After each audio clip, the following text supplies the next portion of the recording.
If you are anything like me or just thinking Giving Tuesday, that's a thing? That we had Cyber Monday. Didn't know we had Giving Tuesday until I found the right org to hook up with. You got a home here. Welcome to the Go Show. Beautiful outdoor playground of a state, nation, and world that we live in. Appreciate you being here. Um, yeah, it is Tuesday after Cyber Monday, which is the Monday after Black Friday, which is the Friday after gluttonous turkey consumption. So somebody along the way thought, here's a good idea. We are going to make Tuesday a giving day.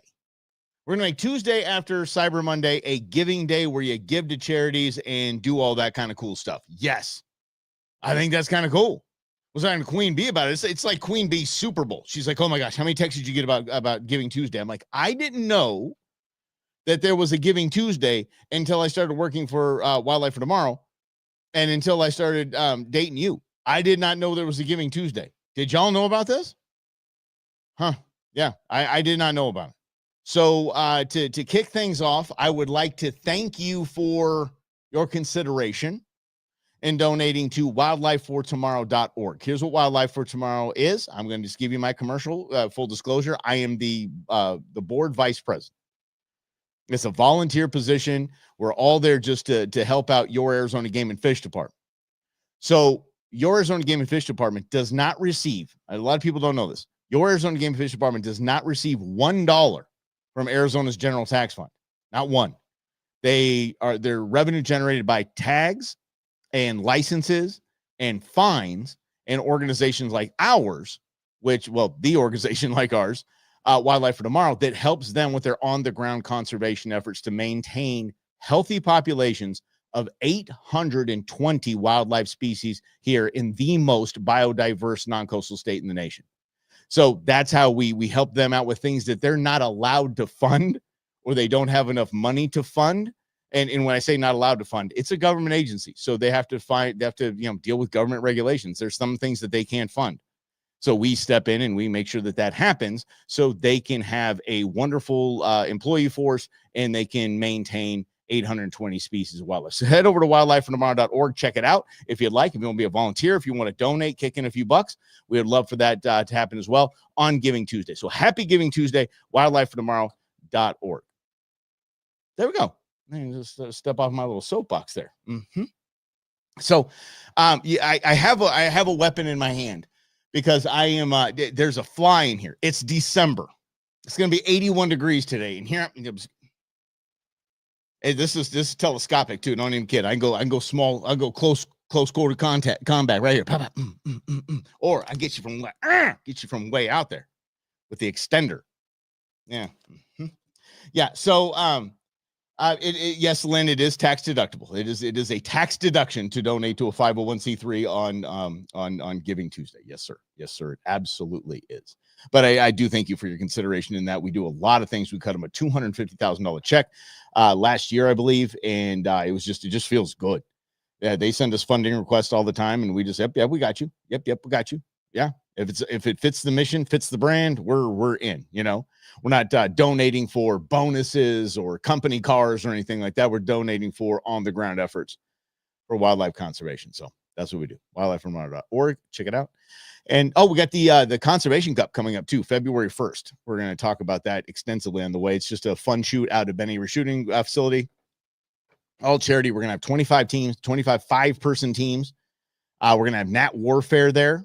Nat Warfare, if you don't know, is drones where we shoot with shotguns. Yeah, we shoot drones with shotguns. And they have exploding targets. Did I mention drones? Shotguns, exploding targets. There we go. Right there.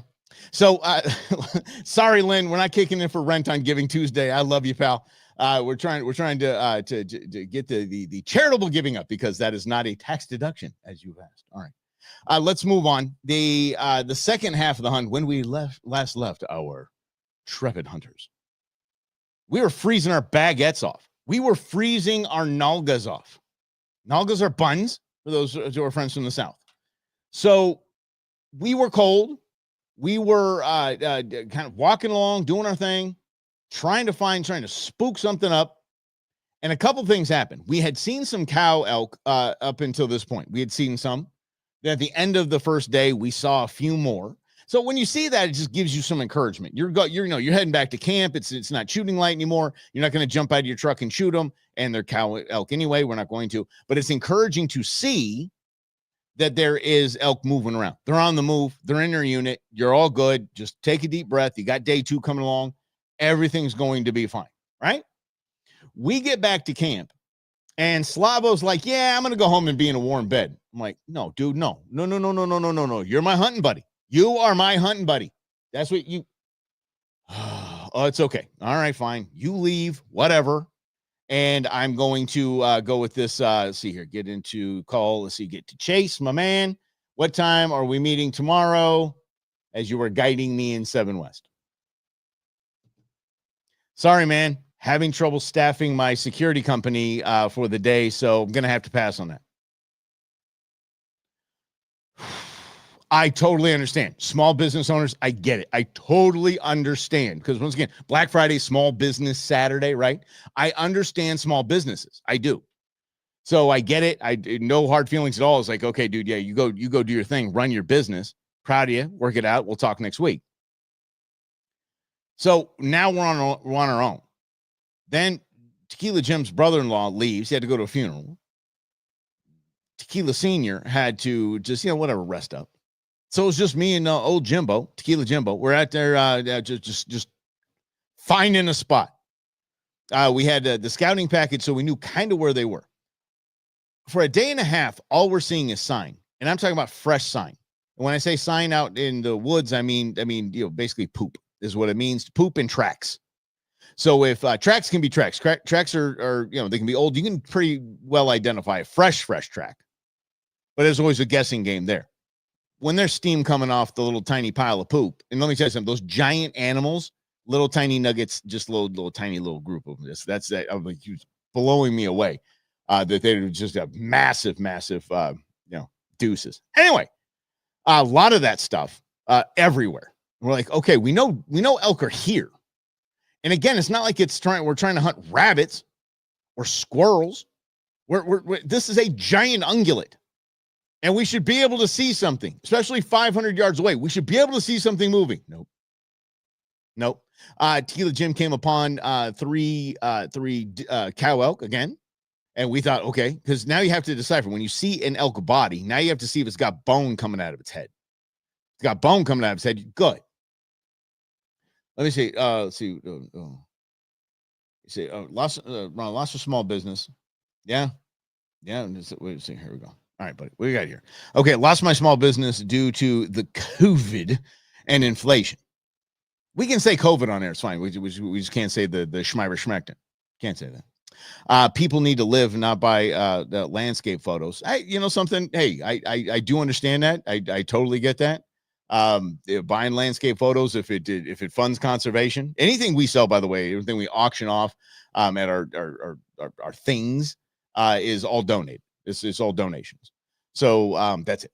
Anyway, going back to this. The ungulates are gigantic. They're huge. And we're just blown away that we're not seeing anything. And I'm going to give you about 6 or 7 excuses as to why maybe we didn't tag out this year. But I'm going to be straight with you. I'm going to be straight with you.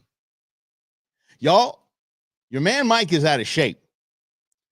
I thought I was doing I thought I was doing something good in preparing, like walking to Queen Bee's house. It's 3.5 miles and walking back, biking, hiking, doing everything I can to be ready for just a basic 3 or 4 mile trek into a unit and, kind of trouncing around all day. I was huffing and puffing. Luckily, my walk hunting style is what I learned in the Midwest, which is, walk about 20, 30 yards, then stop, look around, see if you scared anything up, turn around, look behind you, and then proceed to it's back, and then proceed to going another 20, 30 yards. See, Tequila Jim and Slava were on their horse, just running right along. So now I'm way behind because primarily, not because of my hunt style, primarily because I'm out of shape and reflexes, apparently, with go Miyagi style on this. Somebody give me some chopsticks. Give me some chopsticks. This fly's going to get taken out. So I was completely out of shape. And I was thinking like, oh my goodness, I've got Havasupai coming in. I'm going to have to walk out of the Grand Canyon. After 3 days of hiking, I'm going to have to hike out of the Grand Canyon. That's the same elevation. It's like 75-ish, 100 feet, 7,000 something, whatever it is. It's way up there. There's a lot of difference between where we're at down here in the valley and up there. That air is thin. And so my mind just gets, now just anxiety sets in. I'm like, how can I get through 3 days of hunting when I can barely get up and down these little washes? And it's, it's unstable rock. You're going uphill, downhill, uphill, downhill, uphill, downhill. It's a lot more taxing than just walking like I had been doing. And hiking is, hiking out in the white tanks and stuff like that. It's nice, but it ain't what I was going through. It's a hiking trail. If we're on a hiking trail the whole time, I think this would be fine. But you're walking over deadfall. You're climbing over deadfall. You're trying to avoid snapping twigs and things like that. See, this is why I hunt with these absolute jerks. That's why. See, this is why we love each other. Tequila Jim will still respect you if they have to, life flight out. No, there's no respect into it. As a matter of fact, you and I both know someone who had to call the chopper. Yeah. No, I'm not. I almost had to get life flighted out of our unit, bro. Dude, I was dying. And Slavo, if he's listening to this, I know he's laughing his ass off because that dude is the most in shape guy. That guy hikes daily and does the Peloton stuff daily. The guy wouldn't even break a sweat, wouldn't even breathing hard. I came up to when I'd catch up to Tequila Jim or Slavo, I'd try to control my breathing. I just be really quiet with my breathing. Like, don't let them know. Don't let them know you're gassed, dude. Just keep going. Just keep on going. And there's different things we can do to help that out as we prepare. But it just not a lot compares you for game time. It's a lot. I would equate it to skiing. Like if you go snow skiing or snowboarding, and you want to get in shape for snowboarding or snow skiing, you don't snowboard and snow ski to get ready to go snowboarding and snow skiing, right?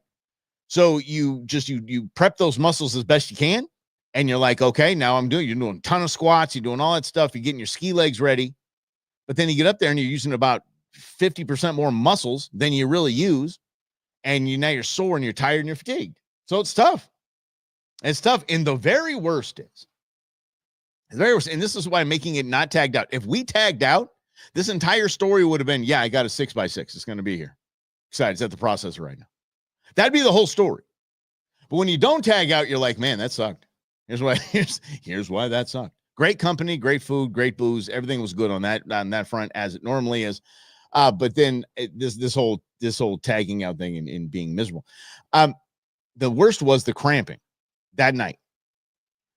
If this hasn't happened to you, and this is one of the several reasons I'd never get into one of those mummy bags, because it just you have to crawl out of the thing. So the inside of my thigh just starts cramping up, and I mean hard cramp, middle of the night. So I've got to get my legs out of this Butler bag, and I got to start to stretch it. This happens, right? When you have a cramp, and then you got to move to be able to stretch. The other muscles start cramping along with it, like they've been like late to the party or something. Like, oh, I didn't know we were cramping tonight. Okay, we're going to. Okay, great. Okay, let's cramp up. I'm going to be a quad you in. Yeah, get it. Hammies. Get on. Come on, get on the ball. Hammies, cramp up. That's what it was. It was a absolute you-know-what show in the jumping jack. And if I was filming it, y'all would love that. That'd be my FAFO Friday. That'd be the entire show. Just those 5 minutes would seem like an hour and a half of me doing weird, like just anything. I created new yoga poses and new weird sounds that come from a man doing all this stuff over a buddy heater. Just absolutely. It was awful. Fun the next day to talk about. Not fun to go through. So here's what we learned. What have you learned? This is what I learned. I learned that you need to be more creative, or okay? We all should be more creative in our the more creative in our training. We really do. No, I didn't put the 40-pound backpack on my back and get ready that way. I should have. And you can, by the way, you can buy plates, weight plates, just put in a regular school backpack. You don't have to look like the guy that's out there with the big frame pack. I'm training for something. No, you can look inconspicuous with this. Again. Yes, I would have hydrated had I not been so rushed the first morning and told, just get your stuff in the truck. Let's go. Get your stuff in the truck. We got to go. Yeah, see, I would have been hydrating, but I didn't have any water. Yeah, but I did hydrate. I do really good. Actually, I have hydrate pills. I have electrolyte pills. It's what plants crave. I have electrolyte pills. And so I was taking those when I got back to camp. So, I mean, I was pretty dang hydrated, I think. I think the potassium was lacking. So bananas are always a good idea. But the training comes down to it. It just comes down to just being as close to what you're going to go through as possible. One cool trick I learned a long time ago. And again, I didn't incorporate this time. I just thought, I'm putting in the time, I'm doing the miles, getting my, 15,000 steps in a day or whatever it is. And I learned a tip when you're walking through a neighborhood. Put one foot up on the curb and one foot in the gutter. Walk like that. Walk on uneven ground as best you can. Walk on, if you pass a big field of grass, walk on the grass. Walk on the rocks. Don't walk on the cement. Don't walk on the street. Do that. Biking is just biking. So you just stay on the street if you could. It's the best you can there. But if you have a multi-speed bike, which I don't, I have a beach cruiser. If you have a multi-speed bike, put that on the hardest setting. Just get those legs trained up. And that's it. I have a very expensive rowing machine. That is it's got, let's see here. It's got a t-shirt on it right now. It's got a pair of shoes. It's got a hat hanging off of it. And I think there was a towel there somewhere. Yeah, it's furniture. Asking rock climbing facility to help you. Okay, so this is a good question by Lynn here. Seriously asking, can going to a rock climbing facility help you if you're rock? Absolutely it can, because you're using muscles that you don't know you have, and you're going to be using muscles that you don't know you need when you're rock climbing. So yeah, I think that'd be a good thing. Or just I would say one of the best things would be stadium steps. And definitely could, Lynn. It 100% could help. Stadium steps, like at the high school or something like that, just kind of going up and down, just walking up and down those. No real need to run. Biking in Phoenix means not being afraid to get hit by just hit a little bit. Have you guys been hit by a car before? I have. On a bike, believe it or not. It was in California, not surprisingly. This guy just hit it. He was in a Trans Am. Again, go figure. Thank God he was in a Trans Am, not a truck. And he just turned left right where I was just kind of crossing this little neighborhood street, and he was turning into the neighborhood, and he just gunned it. And I just rolled over that thing. It was crazy. It's crazy.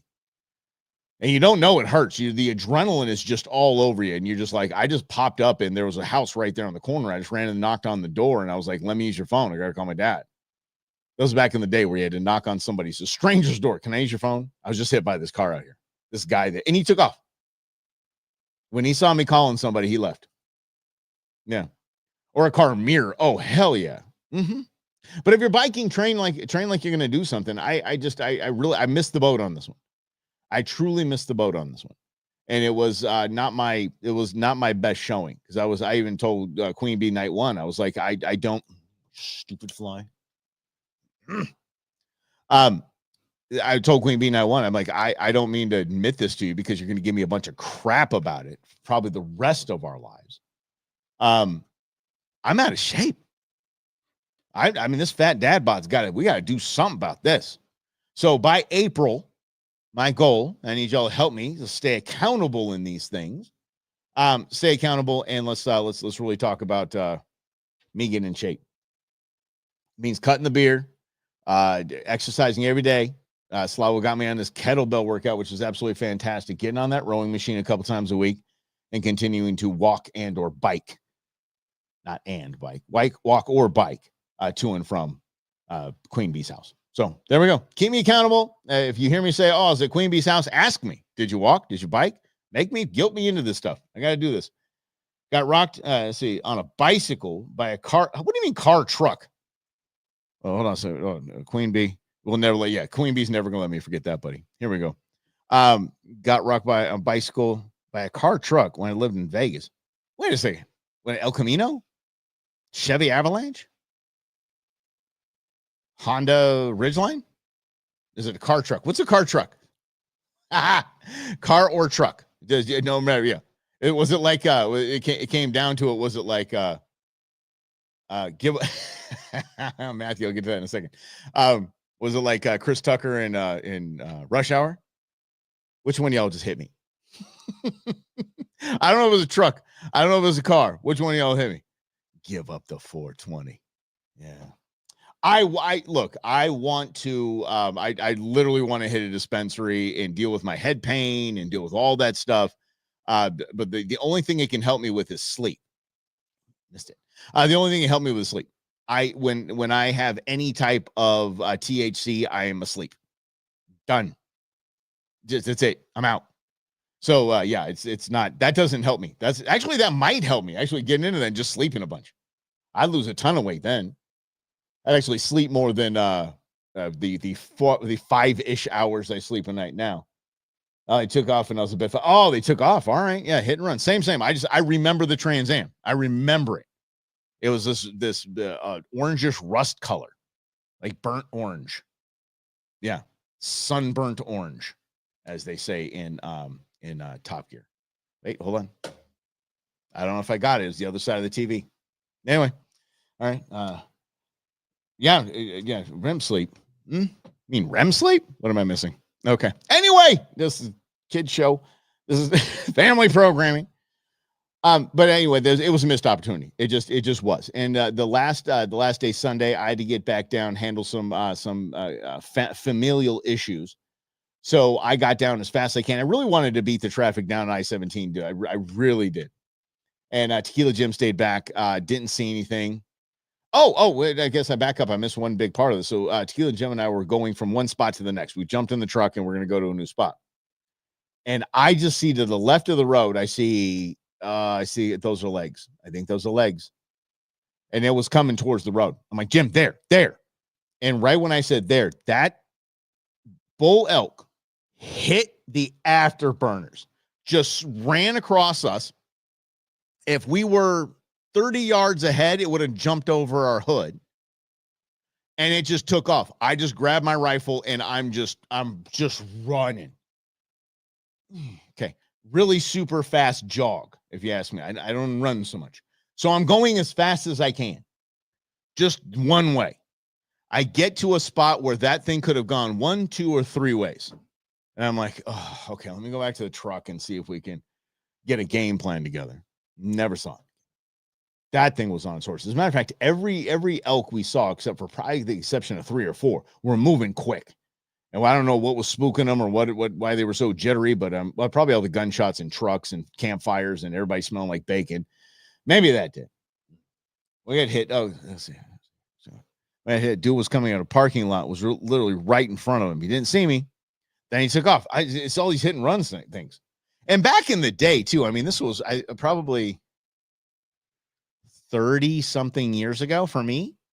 And, we didn't think about that. We didn't think about what a hit and run is. We just said, we're like, oh, yeah, got hit by a car. Oh well, he took off. I didn't break anything, so we're all good. My father was so mad at me. Good Lord, was he mad at me.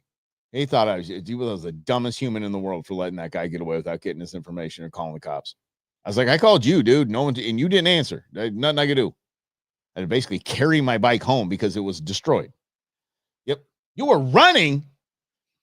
Again, the thing about that is that I learned this from the show Brain Games, is if your brain is looking for something, it tells your eyes, hey, find me a car because I don't want to hit it when you're driving.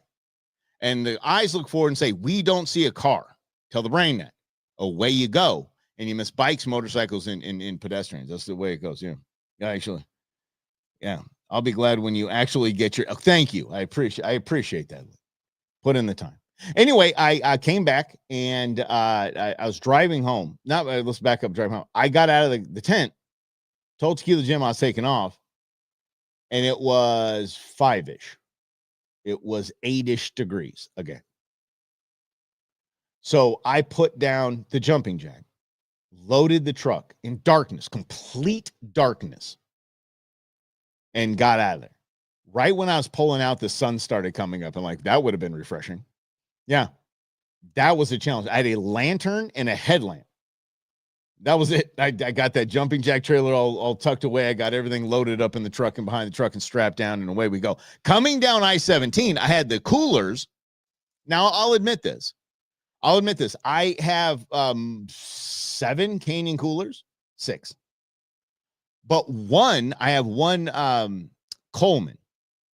And it's just a regular plastic, just, the normal stuff. I got it at Walmart because I went to get everybody's harvest meat that was processed at Casey's up in Flagstaff. And I didn't have enough coolers for all the meat. So I had to run to Walmart. I had to go grab the cooler, fill that one up. And I've just had it ever since. But it's big enough to hold a quarter of an elk. So I brought that and my Canyon 150 that's definitely big enough to hold a couple quarters of an elk. So I had those both on the jumping jack trailer and strapped down. For some reason, driving down I-17, I check my rear view. There's the Coleman hanging off of the side. This is a big 150. It's about 4 feet long, hanging off of the side of the jumping jack. I don't know how long it was doing that. I don't know. And I hope that people that were passing me would have at least, honked and said, hey, you got a little problem back there. No one did. So I was hoping it was a newer type of thing. And I needed to pull over and get that restrapped. And it was a balmy 22 degrees. Yes. When you're talking about you running for elk, I thought of Forrest. You know what? Yeah. You know what? Forrest Gump runs better than I do. Hell yeah. I take that as a compliment. I'll name my elk Jedi. Such a dumb movie. Ugh. I'm bitter about it. I've been bitter about Forrest Gump ever since Pulp Fiction got punked for every Academy Award that year because everybody wanted to, the stupid Forrest Gump movie. Not kidding. I just like, I don't even watch Forrest Gump. I think Pulp Fiction is one of the greatest pieces of cinema, like just game changing. Literally took the entire game and moved it. It's pretty amazing. Thing of Deliverance is what? No, come on, man. Dang, dang, dang, dang, dang, dang, dang. There's some parts where you get into you're like, did I just hear a banjo? Like, no. This is where people go to get really violated. Several places like that in the high country. And then right next to it, there's a $2.5 million estate that looks like it's out of Yellowstone. Right next to it. And of course, those people, when they refer to going up there to that estate, to that ranch, they go, we're heading up to the cabin. Call it a cabin. You haven't seen Pulp Fiction? I highly recommend. Highly recommend. It's absolutely off the rails in every way something can be off the rails. But the way it is woven, all the storylines are woven together. It is a fantastic piece of cinema. It truly is. Is a piece of art. All right. Hey, everybody, again, Giving Tuesday, head over to wildlifetomorrow.org and help us out, help our cause in helping maintain 820 species of wildlife right here in the greatest state in the nation. There is. Let me see. Was a banjo picking and elk hunting yet, buddy? I guess you could really freak someone out. I know we got to go, but you could really freak someone out, I think. If you were just somewhere in the middle of the forest, I mean, just know that there's going to be a little bit of people running through there during the hunting season. And you get the banjo and you just very quietly ding, ding, ding, ding, ding, ding, ding, ding, ding. Oh, that would be fun. Yeah. Took a walk in North Carolina. Yeah. Telling you. Dueling banjos every night. Those are the best bars in the world. Y'all, thank you so much. Have a happy Giving Tuesday. We're going to crank it up again. Tomorrow we're going to start talking about the gift giving. That's right. Now that we're out of all those, we'll buy a TV for $3. And we're getting down to the business of getting down to gift giving for the outdoors man and woman in your life. So we'll see you tomorrow right here on The Go Show, celebrating all things outdoors, this beautiful outdoor playground of state, nation, and world that we live in. I appreciate each and every one of you. Like it, share it. We'll see you tomorrow.